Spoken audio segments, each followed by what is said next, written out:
3, 2, 1, 0. Stupid thumbnail faces. What up? Welcome to the show. Thanks so much for tuning in. I greatly appreciate it. How are you? How you doing on this beautiful spring day? The birds are chirping, the sun's shining, the cats are out. I mean, these guys are walking around this town slinging hog. Dude. What's up? Thanks for checking back in. I hope this is reaching you through the airwaves via Wi-Fi into your workday, your chill time, whatever it is you're doing. By God, I appreciate you spending a little time with me. Something to take the edge off, keep you entertained while you're scrolling on your phone going, this can't be happening. I mean, the amount of time I've spent looking at my phone recently going, no, dude. No way. Today I went to buy an external hard drive and the price has increased by literally 100%. How's that possible? It was $90 a month ago and now it's $270. Oh man, I've been a it'll be fine guy my whole life, and I've slowly turned into a we got to monitor the situation kind of guy. I saw a post that was like, there are two people in the world. There's a let's monitor the situation guy, and there's a it'll be fine guy. And I got to tell you, life is a it'll be fine guy was so much better. You got to not pay attention. You'll lose your mind. So thanks for kicking it with me, man. Popping in, saying what up. Yeah. If you got a dog out there, I hope they're being cute. If you got a kitty cat, I hope they're being sweet. We got two cats, and one of them is, for the most part, a charming, sweet, top-hatted wearing gentleman, and the other one is in the closets trying to make improvised explosive devices to kill us all. He's been losing his mind, but hey, we're neither here nor there. That's not what we're here for. What are we here for? I'll tell you what we're here for. We're here to trash Netflix yet again. Come on, these guys stink. Oh, man, because, we're at a point in entertainment, and I've spoken about it ad nauseum, where it's just getting harder and harder to find something you can sink your teeth into. These companies, they keep putting out the schlock, and we keep eating it up like porridge in a goddamn... I almost said Hunter S. Thompson, but that's the wrong guy. Charles Dickens. Very different dudes.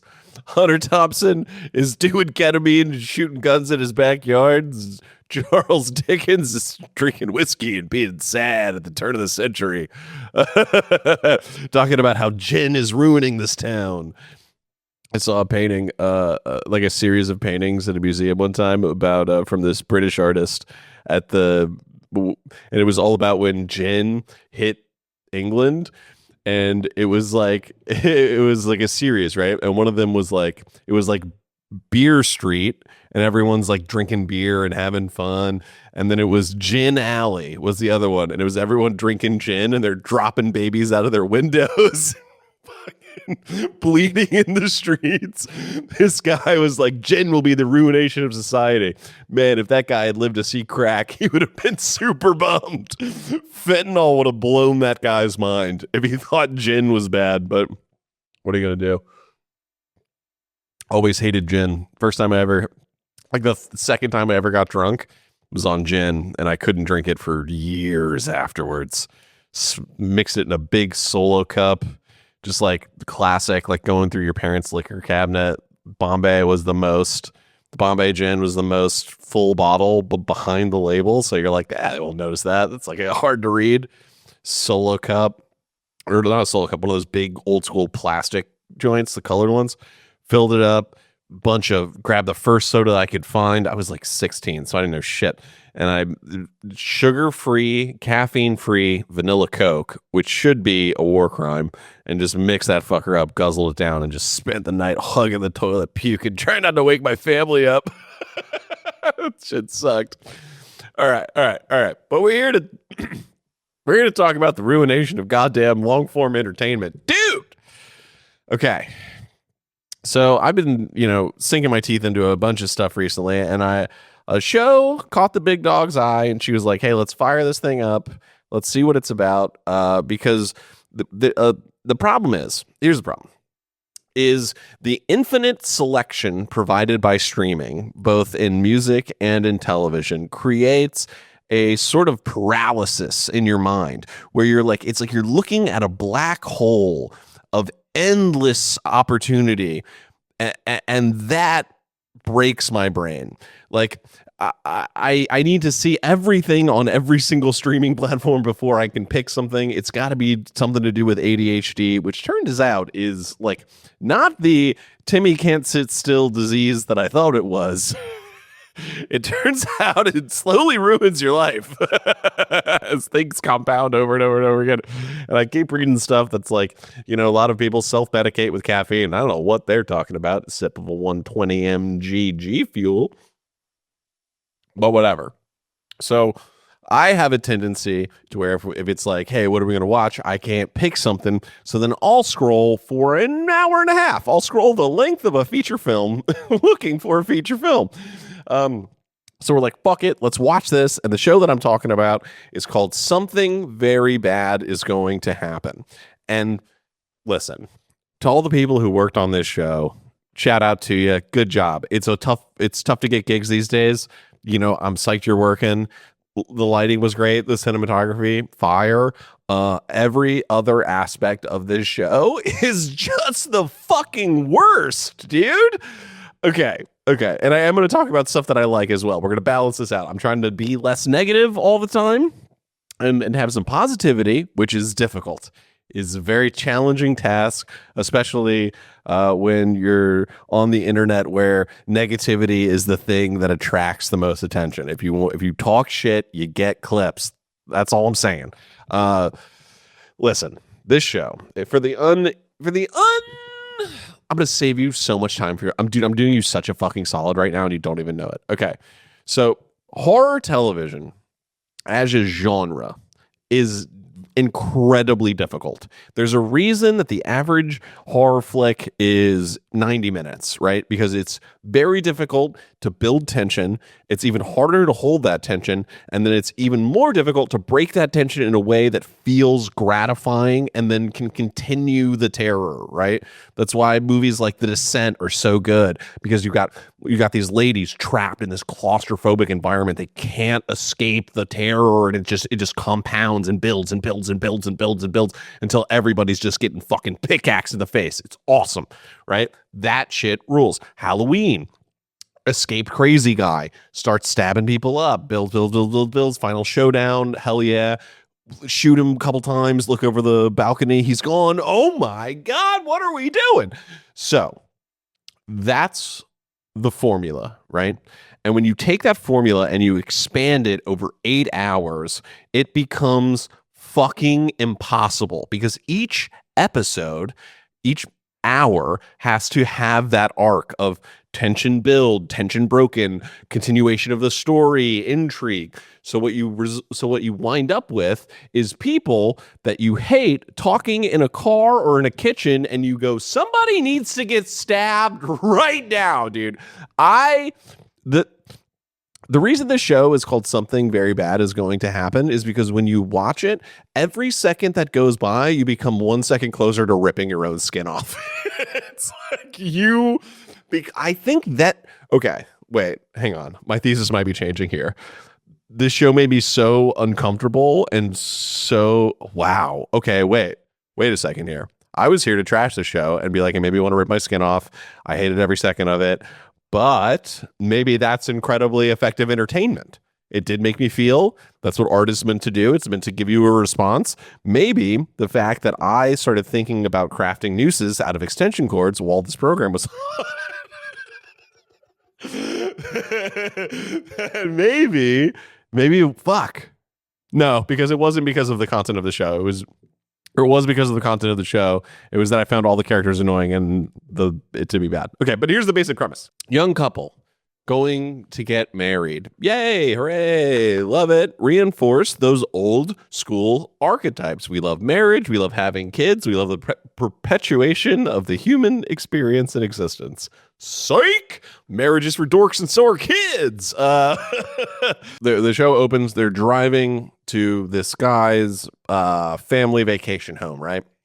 And it turns out he's very loaded. She's from, the wrong side of the tracks. Didn't have a relationship with her mom because she died when she was very young. The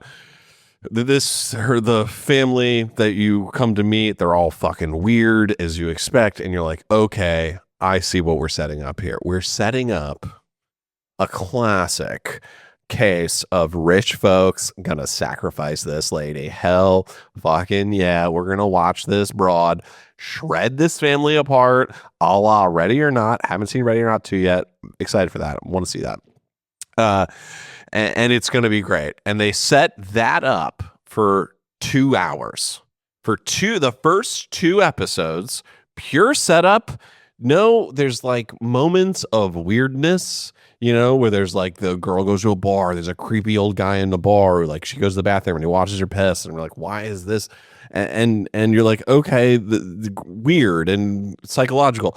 It's very much of the A24 school of horror, which is not for me. Been on the record as that. Give me a guy with a big knife, really just running amok in a town. That's the creme de la creme.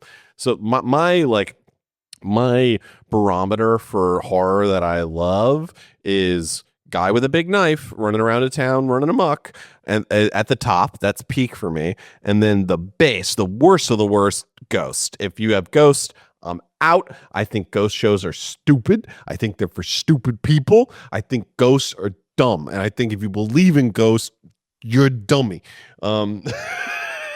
Now that's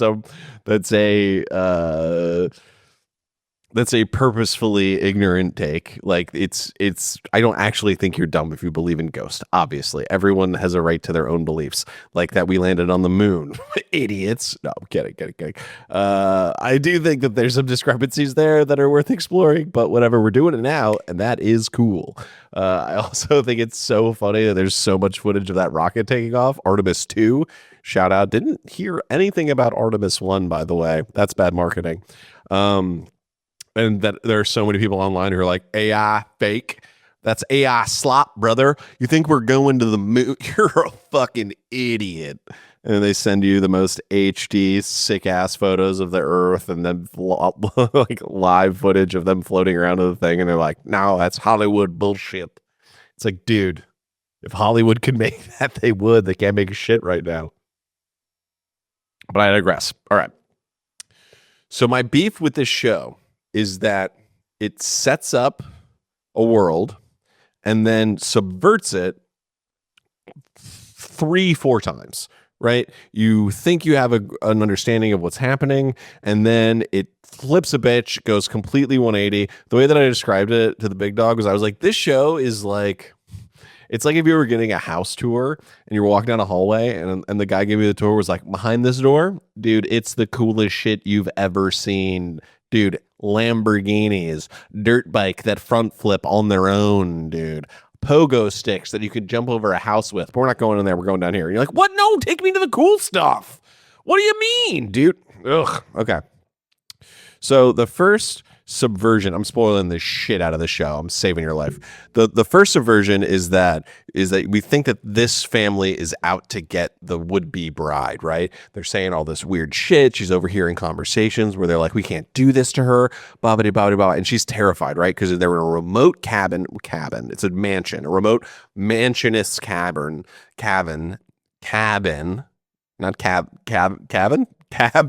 remote cabin in the middle of nowhere, right? So and what I came to realize, and this is going, and you just gotta just accept this as a fun opinion and not how I actually think, is that this is just horror for ladies. It's like, can you imagine a terrifying scenario where this family is pressuring you socially and you bend to their will and never stand up for yourself? And it's like, no, I'd be like, fuck you.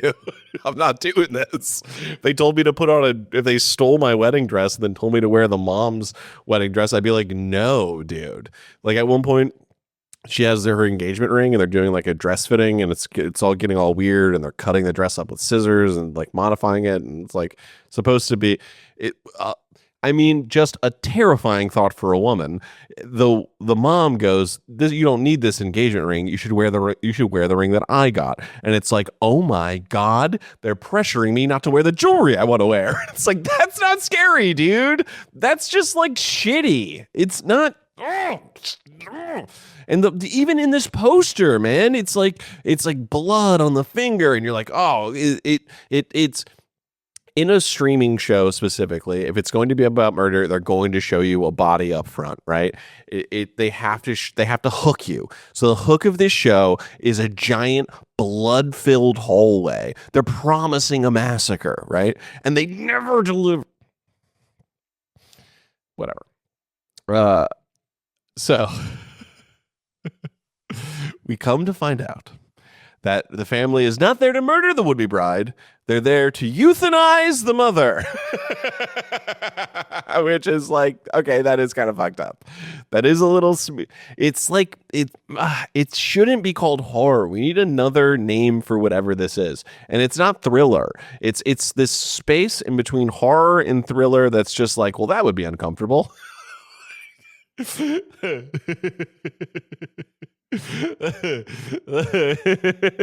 What I'm saying is that it's horror for people that in that scenario, if they were 90 to 125 pounds, it would be very scary. But anyone with physical mass would be like, I'll just push them out of the way. Whatever. So that's the first subversion, and then she's like, oh fuck, I was wrong about you, whatever, blah, blah, blah, blah, blah, blah. Now, where I completely checked out of the show, and I'm going to be upfront here, couldn't finish it.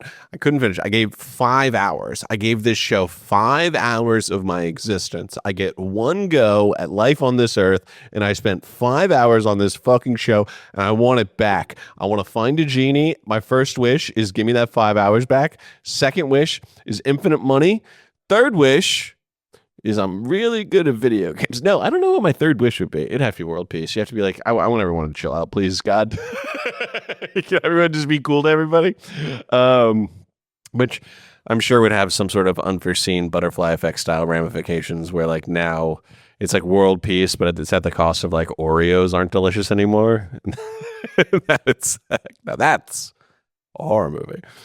No, so these guys, they're gonna kill the mom, whatever. She's got some terminal disease. They're all very upset about it. No one's dealing with their emotions, and the main lady sits them down and has a whole talk about their feelings, and it's like a very modern whatever take on how you do feelings and discussions and therapy and whatever. All good. But now we get into the real meat and potatoes of the story, where we find out that what's really going on is a curse. I can deal with a curse. I like a curse. A curse is good. A little supernatural can be okay, but again, if it's ghost, I'm out. And by supernatural, I mean vampires, werewolves, witches, that sort of thing. That's fun, right? You know what's not fun? When you find out that the POV, okay, so like they do all this setting up of this like serial killer. They set up this sorry man. The sorry man's gonna get you, right? They set up all this shit about so it's not gonna be this family's coming. It's gonna be there's an outside force, this serial killer who's been potentially murdering new brides for years up in the mountains, right? Nope, wrong. It was her dad. They explain it in 5 seconds. Dude, and the killing was justified because the mom died to a curse. Her family's cursed. If you don't marry your one true soulmate, then you die. And that stinks. Again, horror movies for ladies.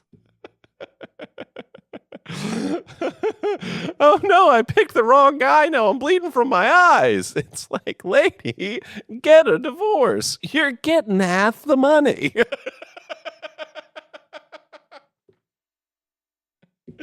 You want a horror movie about marriage? Get married in California. She's getting half.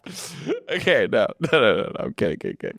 Okay, but we find out that her family is cursed, right?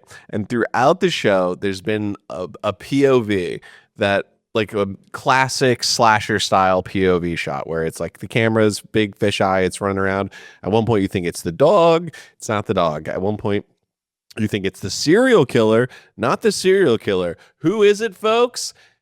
Death. Literally death. Like big sickle waiting in the shadows. Death.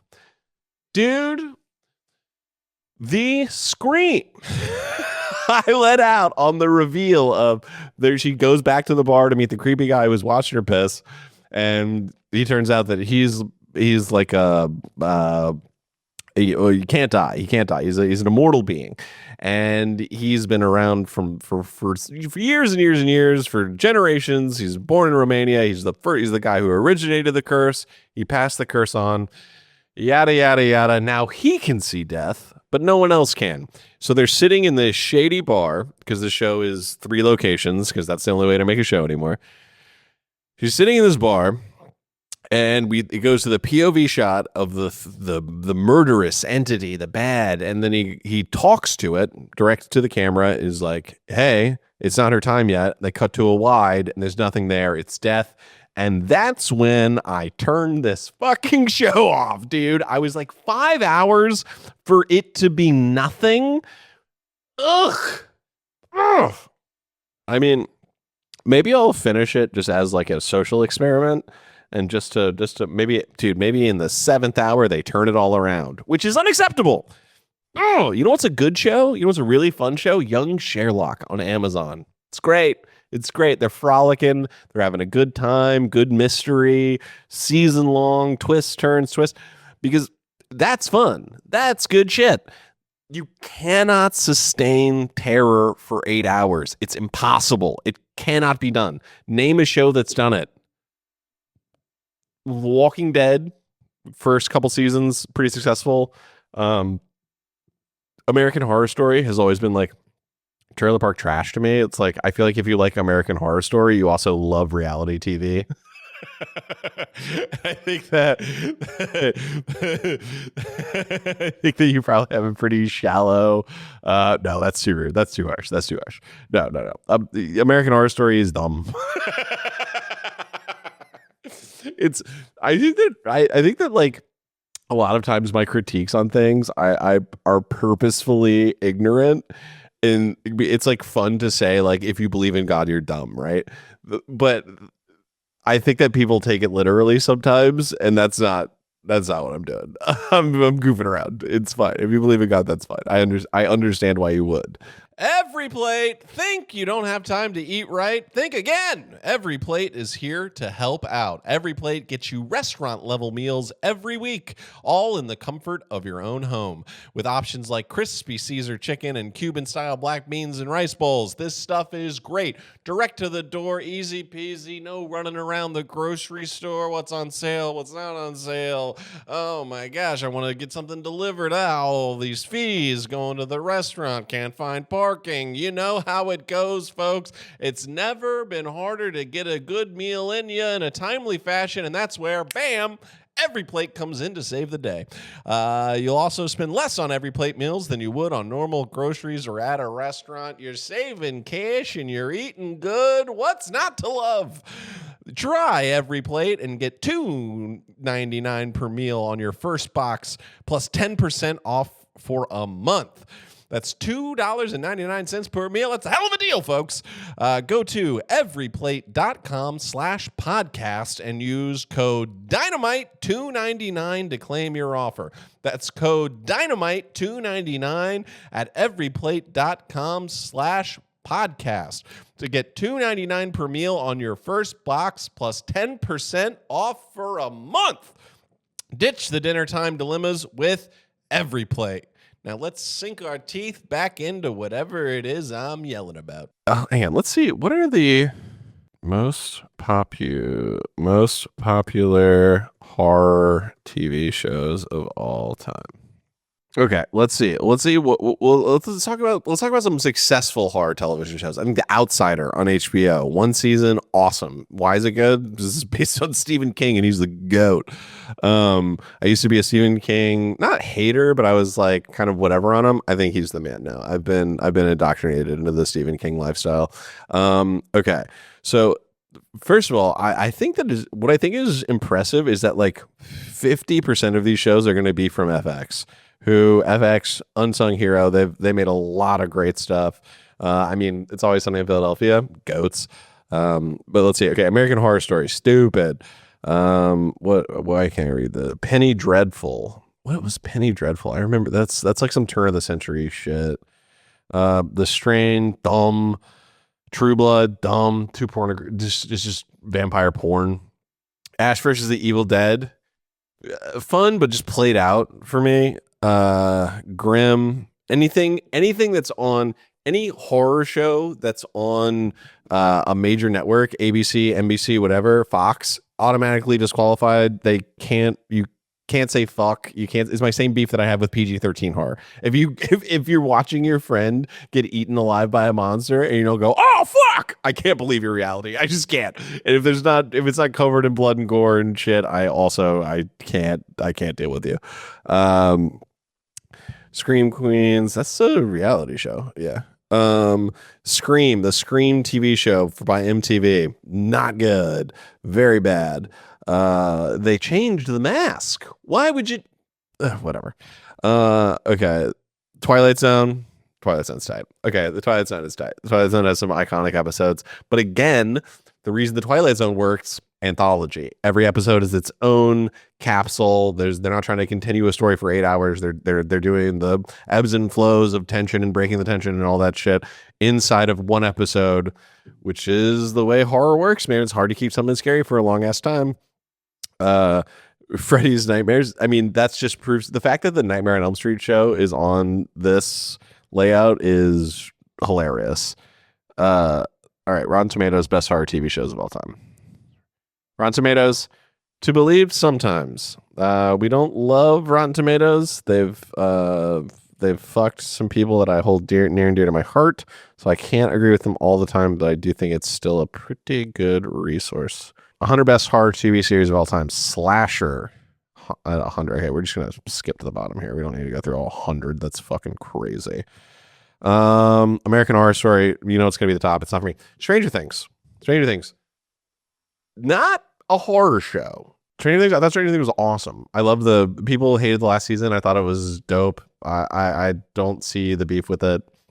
I thought they did a great job. I think ending a TV show is like impossibly difficult. So Stranger Things to me is more of like, it's like an homage, the love letter. It's good and it's fun. It's not a horror. It's too fun to be a horror. It's too fun to be horror. It's like Tucker and Dale versus Evil, which you haven't seen, is fucking awesome. It's so funny. Does a great job of subverting the horror tropes.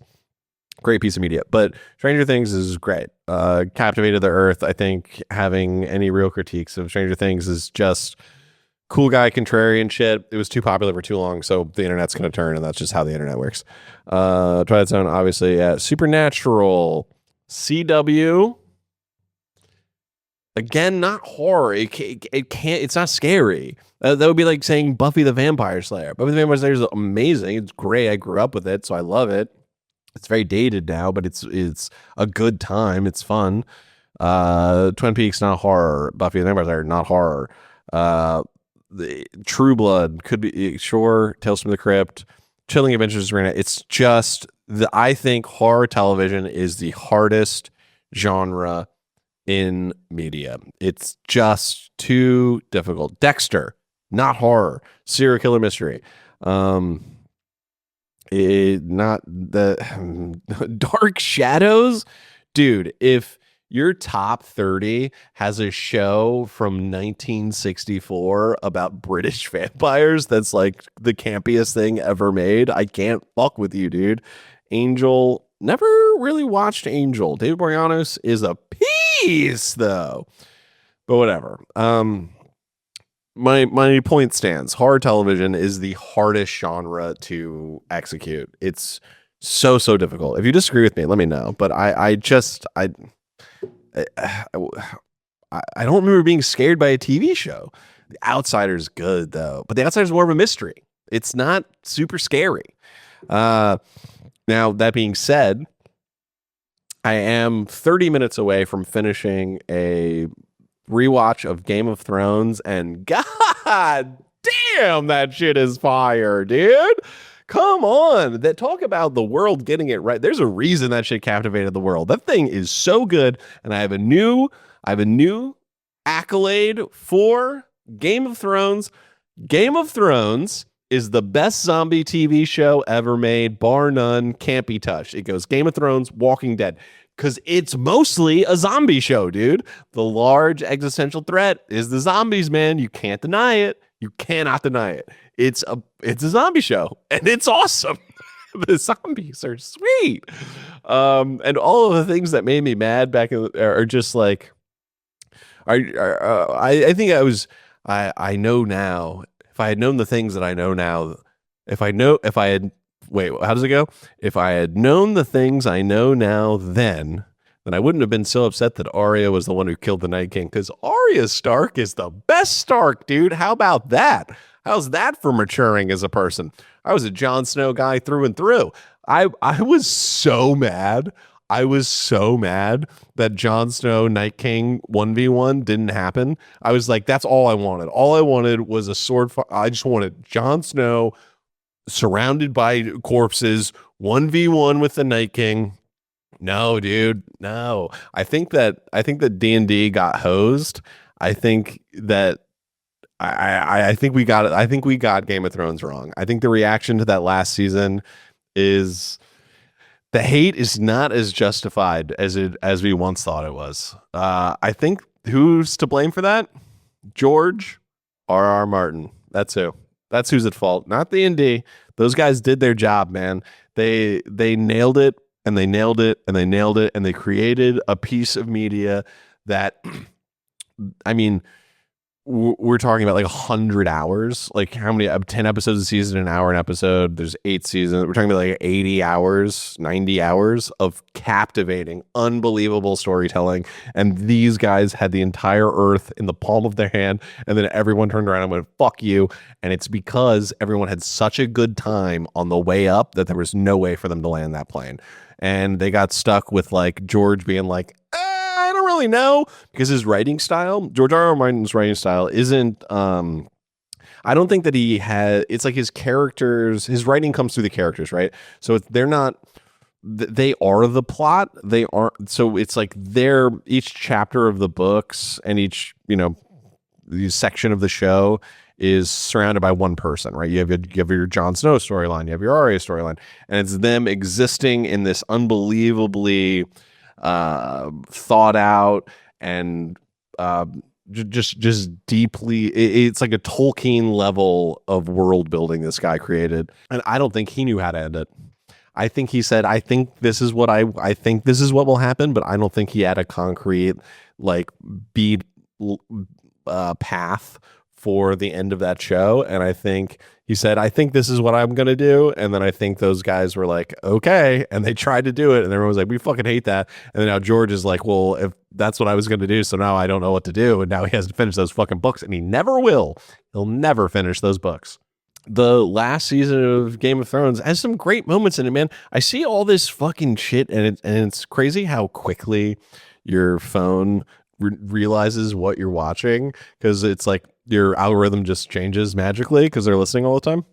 So I'm getting a lot of Game of Thrones shit on the timeline, and I see so much of like, it's the same engagement bait that people use for Lord of the Rings, where they're like, why didn't they just ride on the eagles? And it's like, because he had a giant eye in the sky and flying knights on dragons, and he would have been like, hey, entire army, go stand over there. They're flying towards us. What are we talking about? They needed tiny little guys who could sneak through the forest and who had like moral who had like, if they were if they were D&D characters, their like strength would be 1. There'd be 1s across the board, except for hunger would be 100 because they're snacky little guys, and their fortitude would be off the roof. They're the least likely to be affected by the ring.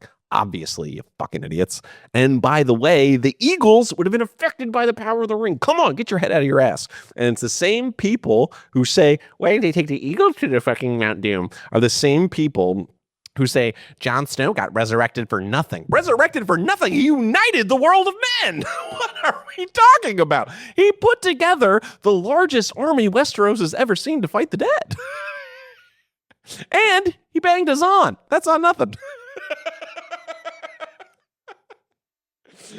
if the Lord of Light was like, I'll bring you back, but you got to bang your aunt, I'd be like, no, dude. Fucking hard pass. It's great. It's the best. It's the fucking best. I love Game of Thrones, man. God damn, dude. A Night of the Seven Kingdoms kicked off the rewatch of the OG Game of Thrones, and also I think I talked about this, and the other one, with the dragon ladies. Man, Game of Thrones is unbelievable. It's the best show. It might be my favorite show of all time. It's fucking good, dude. It's so good. And it's zombies, which are good. I think Game of Thrones, a fantasy show, is scarier than every other fucking quote unquote horror show ever made. How about that? Put that in your pipe and take a big old puff until you cough. Put that in your blood and play Chicago with your friends where you don't exhale until the blood gets back to you. How about that? Why was that called Chicago, by the way? What does that have to do with Chicago? It has nothing to do with Chicago. Yeah, but you want a real horror story? I'll give you a real horror story. How about having a 17-pound cat that at 3:30 in the morning starts screaming and doesn't stop until you feed its fat ass some wet food? How about that? How about that for a horror story for you? I don't know how to fix this cat. He won't stop. I live with a terrorist. His name is Burrito, and he's controlling my life.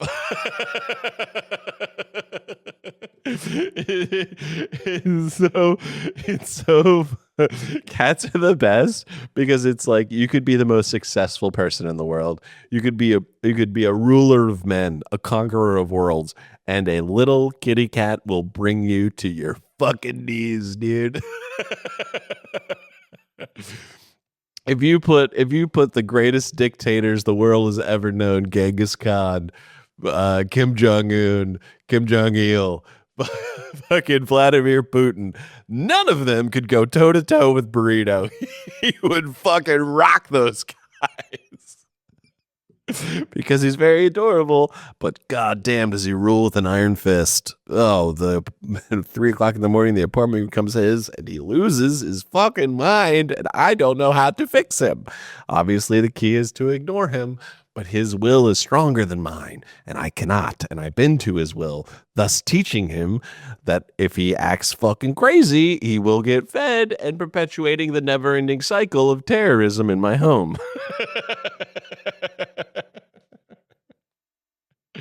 It is what it is, man. This guy's got me by the balls. Okay. What else? I had some other stuff written down. I will give this to the streaming services. While most of the stuff that they put out is not great, they have made piracy impossible. There's a film I've been trying to get my hands on. I can't fucking get my hands on it. And I was like, fuck it, dude. We're going back to the old ways, right? I mean, back in the day, I owe MGM, Paramount, 20th Century Fox, I don't know, $11 million from my teens and 20s when piracy was so fucking easy. I mean, no VPN needed. No, nothing. You just hit up the Pirate Bay and let it sing, brother. And it's just not that way anymore. I downloaded one thing. I wanted a movie like a year ago, probably talked about this too, where I wanted this one movie where the aspect ratio changes with the IMAX cameras, right? And you couldn't find it anywhere. So I was like, fuck it. back to BitTorrent. What's the big deal? No harm, no foul. This movie's been out for a million years. It made $1 billion. What's one less $12 for these fools? So I downloaded it and instantly got emails from my ISP and then letters that are like, you downloaded this thing, blah, blah, blah, blah. So that really turned me off the whole thing, because when streaming came out, and it was, I mean, it's just exactly what every tech company does. Uber, Amazon, everything. We undercut everyone. We run at the world's largest deficit. We just burn money for years and years and years until we destroy the competition. We raise our prices astronomically. We own the world. So that's the world of streaming now, right? You can't share passwords. They're fucking on top of it. Even if you have like a VPN to try and move your location to where your homie is, who you're password sharing with, they're on top of that. There's just no getting around it, to the point where the whole point of piracy is give me the shit for free. Now, I'm also acutely aware that the level of piracy that was going on in 10 years ago also drove us to the, creatively devoid media landscape we exist in now. So, like, all right, fair play.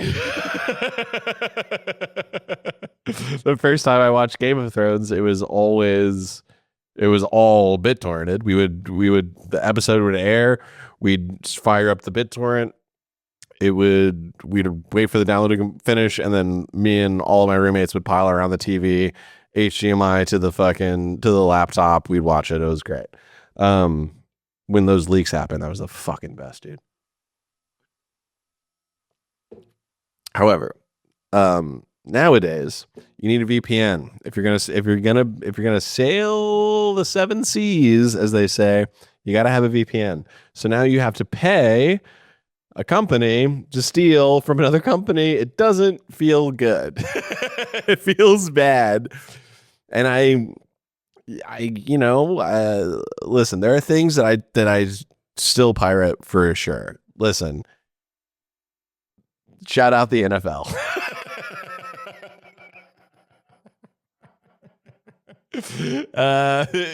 You know what I mean? Hey, Dana White, UFC. I know. By the way, everyone who comments in the chat of an illegal UFC live stream should be arrested and thrown in jail forever. That is the worst place on the internet. You will never find a more racist and toxic group of people than the live chat for a UFC event. And not even like 4chan being racist to troll people. These motherfuckers believe it. Also, I don't fuck with that 4chan shit either, but these motherfuckers are not cool.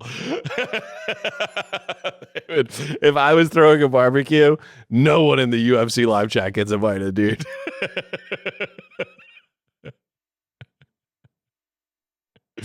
They're worse than hentai enjoyers, and that ain't a good group either.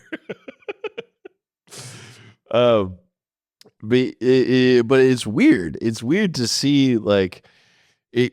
The access is so easy now to get your hands on it legally that it makes to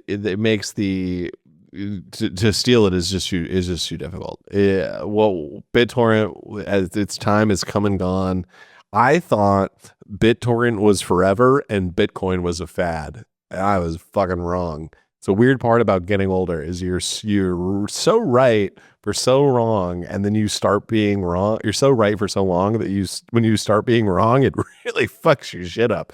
You go, oh no, what else have I been wrong about? I don't want to learn. Also, this Walking Dead poster is just a ripoff of the Dawn of the Dead poster.